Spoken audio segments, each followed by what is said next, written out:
Hey everybody, it's Coach Matt over here at Primal, www.primalatc.com. Answering some more questions for you today. It's the beginning of the track season. A lot of places around the country, track season, a lot of sign-ups are starting to happen. Practices usually start at the beginning, the Monday before Thanksgiving or the Monday after Thanksgiving. So what I'm doing today is a lot of questions that are coming in are from people that are just signing up for the newsletter, people that are just checking out the website, and just checking out our videos on YouTube. So a lot of questions coming in are perfect for this time of year because it's a lot of beginner throwers and a lot of beginner parents and coaches that are trying to find out how to get their kids started up with regards to throwing. Now, one of the things that I want to talk about today is training progression. My starter just kicked in. Training progression. Now, what we're talking about is progressing through from an easier training to a harder training. Now, let me explain what I mean.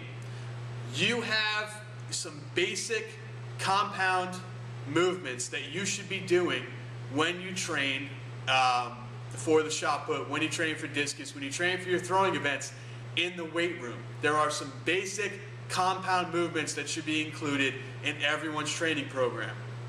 These are the squat, the clean and press, the bench press, and the deadlift.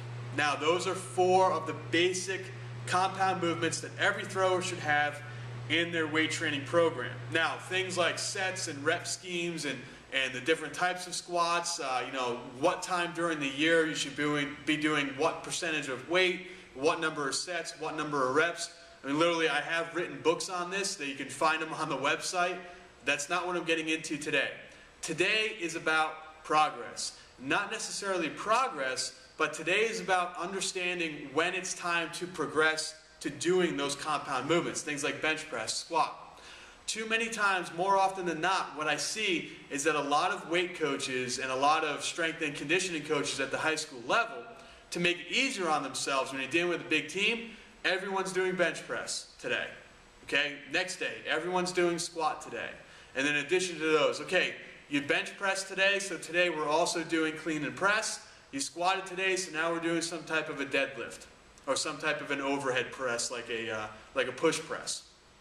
And what I'm here to tell you is that while that's easy for the strength coach and while that works out well for a big group of kids, it's not going to be good for everybody. And this is something to take into account. When you're doing things like this, these major compound movements, the athlete has no right to put themselves on a bench with weight over their chest if they can't do push-ups. You have no right getting heavy weight on your back and doing a squat if you can't do a basic body weight squat.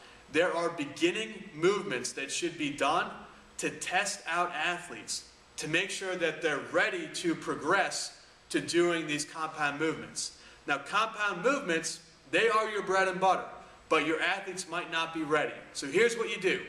When you're ready to progress, when you start off the season, okay, you've got a few weeks before your track meets start up. And this is where you introduce your athletes to, how to hold a shot put. This is where you introduce your athletes into how to hold, the weight, or how to hold the discus, or how to hold a javelin. While you're doing this intro period of introducing athletes, especially your new athletes, on how to throw properly, you should have some type of an intro to weight training. Now, here's what I'm talking about. Test your athletes. We run everybody here at Primal through this initial assessment plan that I thought up, and it's about 6 or 7 different exercises that test things like their flexibility, test things like their strength, their core strength, test their ability, how mobile their hips are, how their cardio looks. If you're dying to feel like you're going to throw up after our warm-up, well, I know you're a real beginner. You're not ready to go into more of the advanced movements, and that's what you need to do.